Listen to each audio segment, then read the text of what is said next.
감사를 모르는 인생이 하나님 앞에 얼마나 서글픈 인생인지를 알게 하여 주시고, 오늘 한날에도 주님을 향한 감사가 있는 한날 되게 하여 주시옵소서. 우리에게 주어진 것들에 감사를 찾지 못한다면 과연 우리의 삶이 행복할 수 있을까를 고민해 봅니다. 하나님, 우리의 삶에 감사가 있음을 알게 하여 주옵시고, 한날을 시작하며 한날을 마감할 때 그 감사로 시작하고 그 감사로 마무리되게 하여 주옵소서. 내가 잘하지 않아도, 내가 노력하지 않아도 주시는 은혜도 있고, 내가 잘해서, 내가 노력해서 얻는 은혜도 있습니다. 주신 은혜에 감사할 수 있도록 하여 주옵시고, 열심에 대해 칭찬으로 주시는 것에 대해서도 감사할 수 있는 마음 허락하여 주시옵소서. 우리들의 삶을 주께서 지키시는 줄 믿습니다. 멀리 저희 GOP에서 근무하고 있는 사랑하는 아들도 주께서 지켜주시사 귀한 지인들을 만나게 하시고, 동역자들, 무엇보다도 신앙의 동역자들을 만나 그의 중심이 흔들리지 않고 견고해지게 하여 주옵시며, 군생활이 어렵고 힘들지 않도록 하나님 그 중심에 당신이 뿌리 깊게 자리 잡아 주시옵소서. 하나님께 귀한 예물을 드린 손길도 있습니다. 감사로 주께 나왔사오니 하나님 보배로운 이 손길을 주께서 기억하여 주옵시고, 이 예물이 쓰여지는 곳이 하나님이 기뻐하는 곳이 되게 하여 주시옵소서. 지역에 교회를 개방하고 물놀이를 시작했습니다. 가장 기도드리는 것은 안전 문제이오니 하나님 무엇보다도 찾아오노니 모두 다 안전하게 지켜주옵시고, 모두가 좋은 기억만을 남을 수 있는 소중한 시간 되게 하여 주시옵소서. 운영의 묘도 주께서 허락하여 주시사 그들에게 만나질 때마다 주의 복음도 전달되게 하여 주시옵소서. 이 모든 것을 주께 맡겨봅니다. 그리고 주께 감사로 돌려봅니다. 그 모든 마지막은 감사로 끝나게 하여 주시옵소서.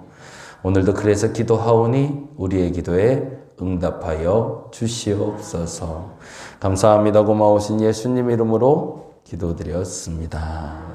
아멘, 아멘. 오늘은 역대하 21장 말씀 볼까요?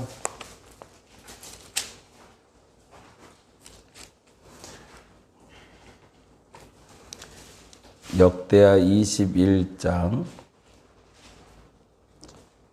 10절에서 14절까지.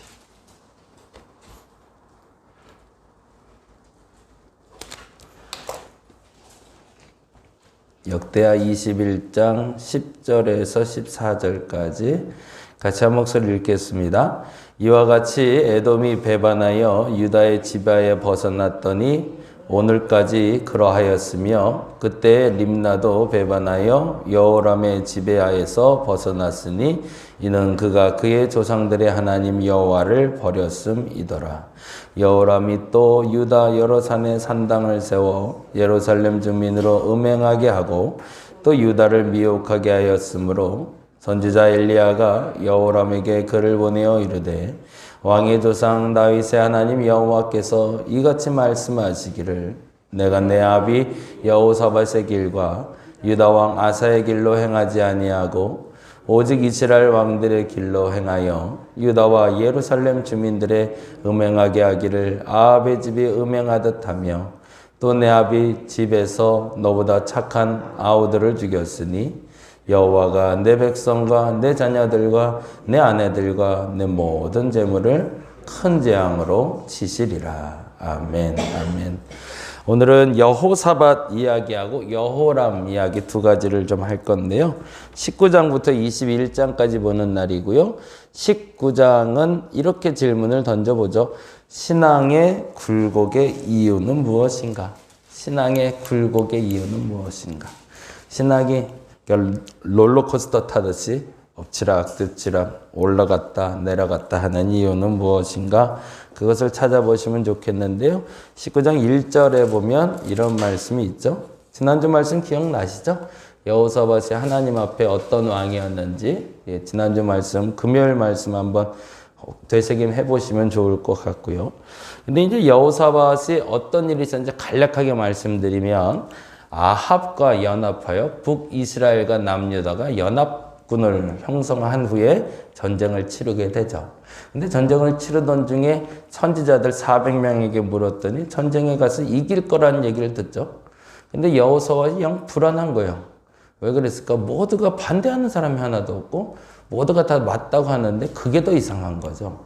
뭐가 좀 문제가 있는 것 같아요. 그러면서 아합에게 혹시 다른 사람이 또 있습니까? 그랬더니 한 사람이 나와서 얘기하는 장면이 나오죠. 그래서 아합을 죽이기로 하나님이 약속하셔서 결국엔 이 전쟁에서 아합은 죽을 것이다라는 얘기를 듣죠. 근데 그러면 이쯤 되면 여호사밧은 어떻게 해야 돼요? 아합에게 얘기했어야 되는 거죠. 이 전쟁을 하나님이 기뻐하지 않습니다. 이건 하지 말아야 됩니다라고 얘기해야 되는 거죠. 근데 여호사밧은 그걸 막지를 않아요. 그 전쟁을. 그리고 같이 출정을 하고 결국에는 아합은 그 자리에서 세상을 떠나게 되죠. 그런데 감사인지 불행인지 여호사밧은 멀쩡하게 상해를 입은 것도 하나도 없이 예루살렘으로 돌아오게 됩니다. 그게 바로 19장 1절이죠. 여기까지가 설명되면 지난주 얘기된 것 같고요. 19장 1절 말씀 보겠습니다. 유다왕 여호사밧이 평안히 예루살렘에 돌아와서 그의 궁으로 들어가니라. 거기에 평안히에 동그라미를 해놓고요. 근데 어떻게 이 마음이 이렇게 편할까 싶은 거예요. 그게 이상한 거 아닌가요? 편안하면 안 되죠. 뭔가 불편한 게 있어야 되지 않나요? 왜 하나님 앞에 뭔가 좀 꺼림직한 일을 하고 온 거잖아요. 그럼 불편해야죠. 근데 그 불편함이 없다는 건 뭐예요? 죄에 대한 자각이 안 된다는 거죠. 그거는 안타까운 겁니다. 근데 그때 이런 사람이 있으니까 복인 겁니다. 2절 읽어볼까요? 하나님의 아들 선견자 예후가 나가서 여호사밧 왕을 맞아 이르되 왕이 악한 자를 덮고 여호와를 미워하는 자들을 사랑하는 것이 옳으니까 그러므로 여호와께로부터 진노하심이 왕에게 임하리이다 라고 얘기해요. 그래서 여호사밧은 복받은 사람이라는 거죠.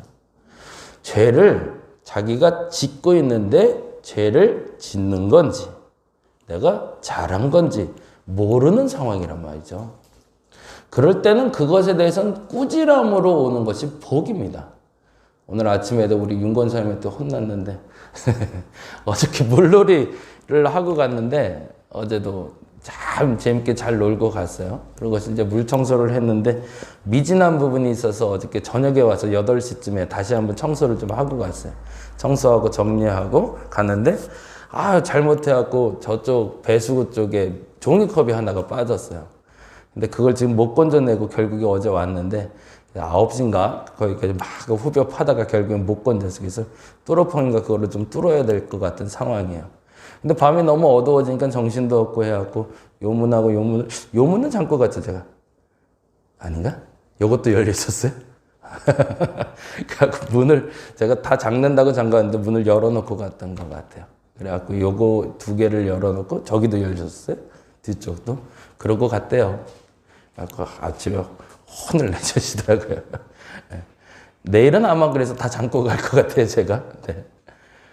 꾸지람을 할 수 있는 소리를 들을 수 있다는 건 내가 자각하지 못했던 죄에 대해서 깨달음을 얻을 수 있는 기회라고 여러분이 믿으시면 좋겠어요. 그때는요, 감사하셔야 돼요. 왜냐하면 죄에 빠질 기회를 놓쳤기 때문이에요. 만일 누군가가 내게 꾸지람을 해준다는 건 아직은 내가 그 죄에 대한 대가를 치를 필요가 없을 때예요. 근데 꾸지람을 안 해줄 때는 그 죄에 대한 대가를 내가 치르기 시작하는 겁니다. 그게 무서운 거죠. 그래서 선지자들이 와서 왕에게 계속 얘기합니다. 잘못했어. 너 이거 고쳐야 돼. 라고. 근데 그 순간에 고쳐진 왕들은 돌아서요. 그리고 그 죄에 대한 대가를 안 치르고 가는 사람들도 있어요. 정확히 말하면 그 죄를 모르고 지은 죄이기 때문에 그 대가를 묻지 않으시는 거죠.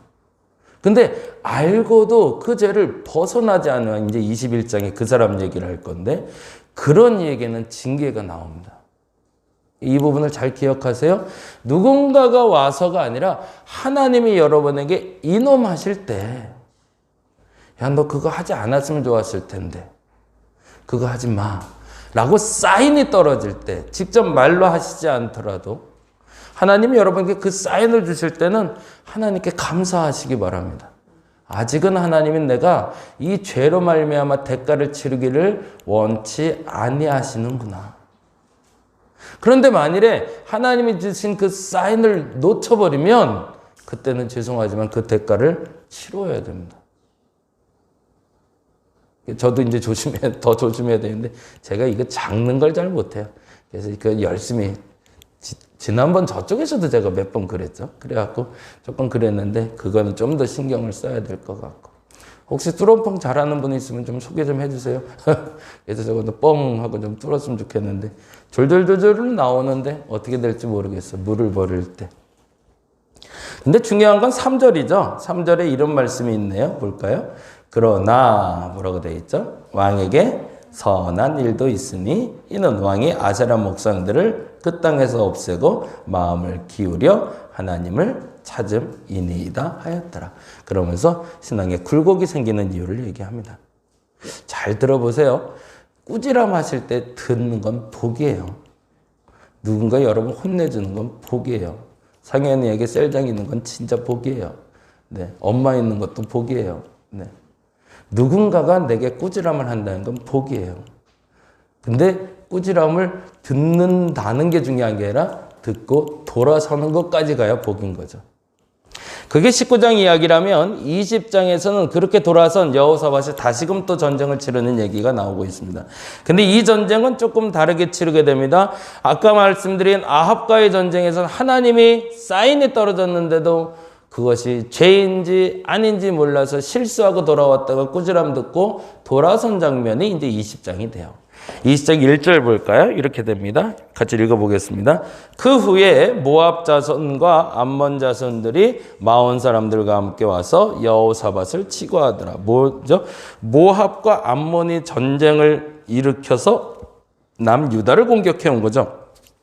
여기는 이렇게 적어 놓으세요. 전쟁의 승리 요인은 이제는 전쟁을 이겨요. 아합과의 전쟁에서는 패하고 돌아온 거였거든요. 근데 여호사밧은 마음이 편했단 말이에요. 그런데 20장에서는 이제 전쟁에 이기는데 이 모압과 암몬과의 전쟁에서 여호사밧이 이깁니다. 어떻게 이기는지가 3절에 나오죠. 읽어볼까요? 3절 읽어봅니다.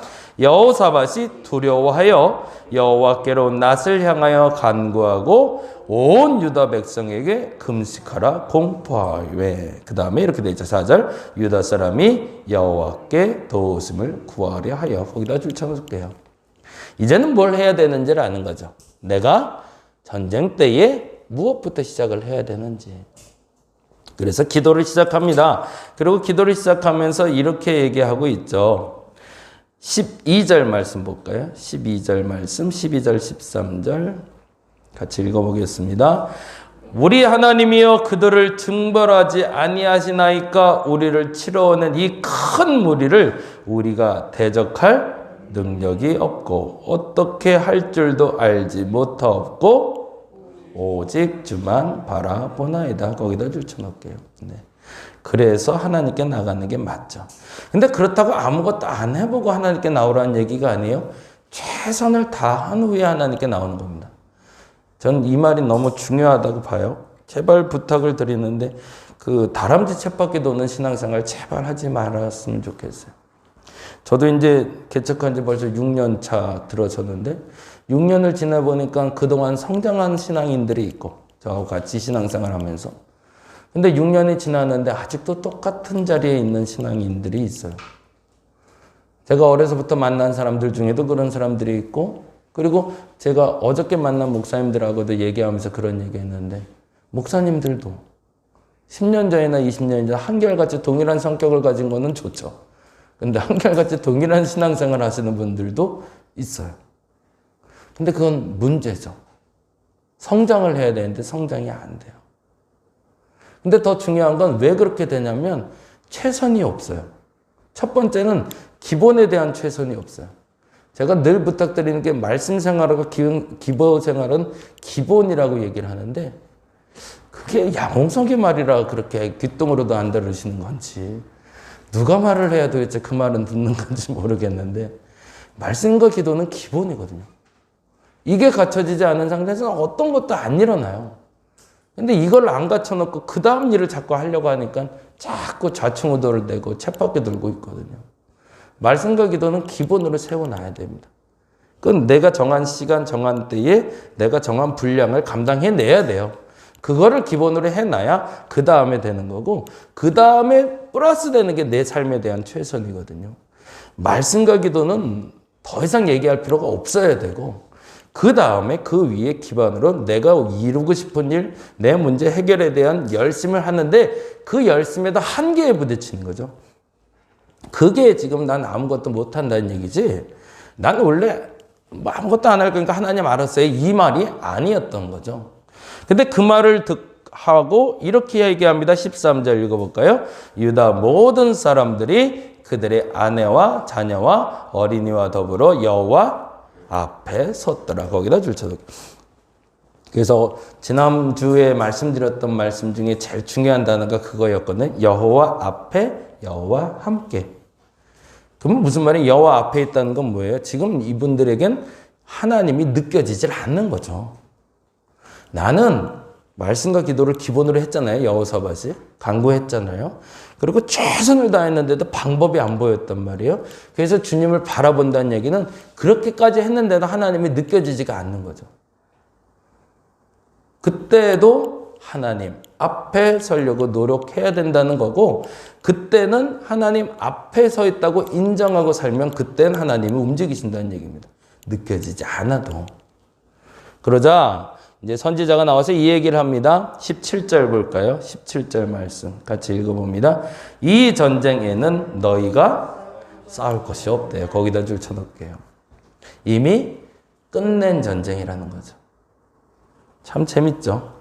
그러니까 하나님은 그때까지 기다리신 거죠. 뭐 할 때까지? 말씀과 기도가 탄탄해질 때까지. 그 땅이 견고해질 때까지. 그리고 그 땅 위에 나의 최선이 쌓일 때까지. 이 말이 제발 여러분에게 꼭 들어갔으면 좋겠는데 이걸 어떻게 넣어야 될까요? 이걸 돈을 주면서 하라 그래야 되나? 이걸 참 이건 진짜로 제 생애 축제입니다. 말씀과 기도가 기본, 그 다음에 삶의 최선, 그 다음에 하나님께 간구. 그러면 반드시 응답하시거든요. 그러니까 이번 전쟁에서는요. 여호사밧은 손에 물을 묻힐 필요도 없어요. 준비된 거니까. 이게 신앙의 원칙의 완성이니까. 여기까지만 우리가 하면 돼요. 사실은. 그 이상을 할 필요도 없다는 얘기예요. 말씀 기도가 기본, 그 위에 내 삶의 최선, 그리고 하나님께 맡김. 그러면 하나님이 이렇게 하신대요. 너는 이 전쟁에 싸울 것이 없대요. 그러고 나서 결과는 어떻게 됐는지 잠깐 볼까요? 결과는 30절이 결과이긴 한데 이렇게 됩니다. 22절 말씀 볼까요? 22절 같이 읽어보겠습니다. 22절 그때 이분들은 예배하며 찬송을 부릅니다. 그래서 이렇게 표현돼요. 그 노래와 찬송이 시작될 때에 여호와께서 뭐라고 돼 있어? 복병을 두어 유다를 치러 온 암몬 자손과 모압과 세일산의 주민들을 치게 하심으로 그들이 패했대요.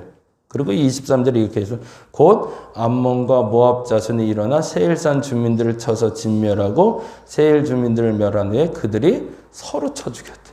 서로 분란이 나서 서로 싸움이 나서 서로 이 전쟁이 끝나버리고 만 거죠. 그리고 나서 30절에 이렇게 되어 있습니다. 여호사밧의 나라가 태평하였으니 이는 그의 하나님이 사방에서 그들에게 평강을 주셨다. 전쟁 승리의 요인은 아주 단순했습니다. 아까 말씀드린 거 이 부분만 오늘은 제발 좀 꼭 기억하시고 제발 좀 하시기 바랍니다. 말씀과 기도가 견고하셔야 됩니다. 몰캉몰캉한 진흙 같은 밭이면 그건 아무 소용 없습니다. 말씀과 기도는 기본. 그리고 말씀과 기도의 토대 위에 내 삶의 문제를 얹혀놓고 최선. 그리고 내 삶의 문제를 얹혀놓고 최선을 다한 후에 하나님께 맡김까지. 제발 이 세 가지는 꼭 지키셔서 내년 이맘때 만났을 때는 어쩜 달라졌네. 왼손이 하는 일을 오른손이 모르긴 해야 되지만 신앙생활은 들키는 거거든요. 점점 나아지는 게 보여야겠죠. 21장은 이렇게 적으시면 좋겠어요. 여호람의 악행은. 여기까지만 하고 마무리해야 되는데 시간을 제가 너무 많이 잡아먹었네요. 21장 잠깐만 살펴보고 마무리할게요. 아까 읽었던 10절 말씀인데요. 같이 한번 읽어보겠습니다.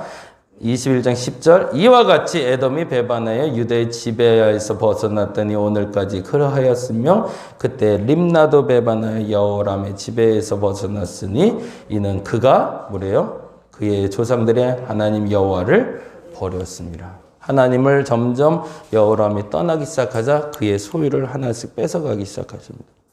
근데도 여호람은 그걸 알질 못해요. 내가 왜 이걸 뺏기는지. 그리고 그걸 자각하지 못하고 무너져가는 여호람에 대한 이야기가 21장 얘기입니다. 이 얘기는 내일 연결해서 같이 나누도록 하겠습니다. 오늘은 그걸 앞서 말씀드린 그 부분 꼭 기억하고 가셨으면 좋겠어요. 내게 말씀과 기도를 견고히 할 수 있는 수단이 뭔가. 그 시간과 그 분량이 채워져야 됩니다. 반드시 채워지셔야 됩니다. 그리고 나서 문제를 그 위에 얹으시고 최선을 다하시기 바랍니다. 그리고 최선을 다한 후에 여러분이 할 도리까지 끝내고 나서 안 되는 것, 그리고 이제는 맡겨도 되는 것을 하나님께 맡기시면 반드시 응답하실 겁니다. 그 과정으로 갈 수 있는 저와 여러분 되시기를 바랍니다. 기도하겠습니다. 그토록 오랫동안 신앙생활 했는데 오늘도 다람쥐 채파게 들듯이 돌아보니 똑같은 자리. 한 발도 가지 못하는 사람 되지 말아야 되는데 어떻게 하다 보니까 맨날 그 자리입니다. 맨날 투정만 하고 원망만 하고 불평만 하고 감사는 찾을 수도 없고 말씀과 기도는 기초도 안 돼 있고 그래서 항상 하나님 없다 얘기하고 왜 이렇게 자꾸 엉뚱한 방향으로 가게 될까요? 하나님 말씀과 기도가 기본이 되게 하여 주옵시고 견고한 그 기반 위에 하나님 우리의 문제를 얹혀놓고 나의 최선을 다한 뒤에 하나님께 온전히 맡기게 하여 주옵소서. 그 일을 하나님이 이루실 줄로 믿습니다. 여호사밧의 전쟁을 이기게 하신 하나님께서 우리의 이 전쟁도 이기게 하실 줄 믿사오니 저들의 신앙이 견고해지게 하여 주시옵소서. 감사합니다. 고마우신 예수님 이름으로 기도드렸습니다. 다 같이 기도하고 돌아가겠습니다.